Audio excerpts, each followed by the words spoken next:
Émission hebdomadaire de l'Église de Pentecôte internationale du Togo. Une émission qui permet de vous édifier par la parole de Dieu, vous renforce spirituellement, vous donne l'énergie vitale en esprit pour booster votre semaine d'activité. Voici pour vous l'émission L'école qui reste à faire. Cette école vous ouvre des portes afin que vous découvriez et possédiez de nouvelles connaissances en matière de qualité et valeur morale dans vos activités quotidiennes. Gloire à Dieu, bien-aimés dans le Seigneur. Content de vous savoir nombreux encore à cette émission que nous avons intitulée ensemble « L'école qui reste à faire ».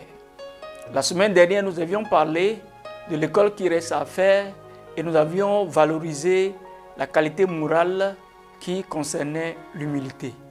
Alors ce matin, nous voulons dans cette même optique motiver encore la journée de travail. Cette semaine, nous voulons vous motiver par un autre thème qui est la responsabilité des acteurs par l'humilité dans le service. Pour ce faire, nous allons lire un texte biblique, Amos 3, le verset 3. Deux hommes marchent-ils ensemble sans en être convenus? Deux hommes marchent-ils ensemble sans en être convenus? Nous voyons ici qu'il s'agit de la relation qui lie deux personnes, que ce soit la relation d'amitié, que ce soit la relation de travail.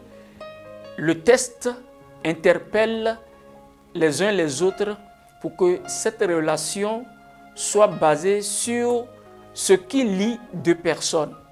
Et nous voyons que dans nos lieux de service, partout où nous sommes, nous avons nos employés qui sont là et nous avons aussi les employés qui sont là.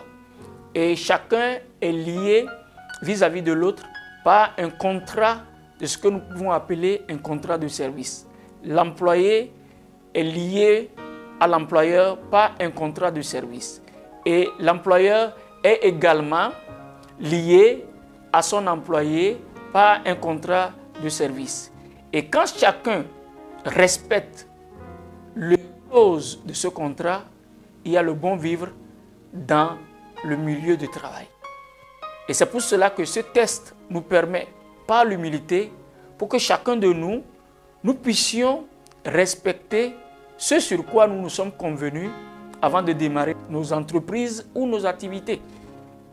Et en le faisant ainsi, nous pensons qu'il y aura toujours le mieux-être, le bon vivre partout où nous sommes censés travailler.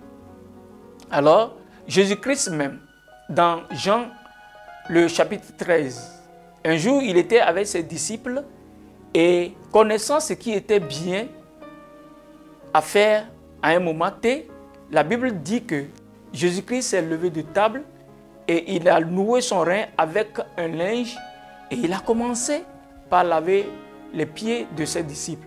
Ce qui veut dire que, en tant que maître, il connaissait le devoir, ce qu'il fallait faire à un temps T.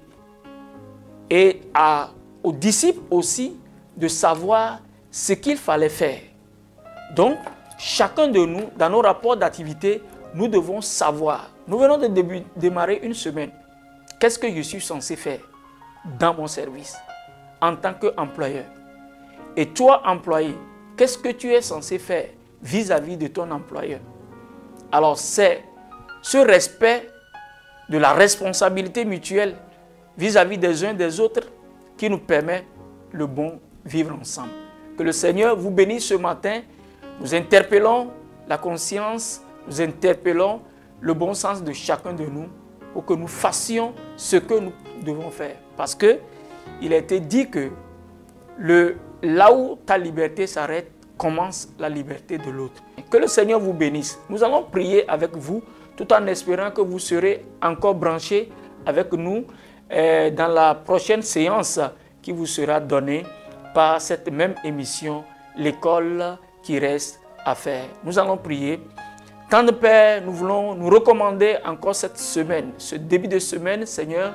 Nous recommandons chacun de nous, partout où nous sommes, nous nous recommandons entre tes saintes mains.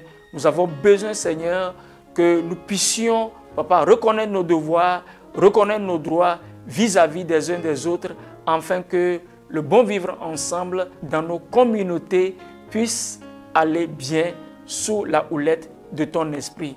Que chacun soit galvanisé par le Saint-Esprit ce matin et que la main puissante de Dieu repose sur chacun de nous.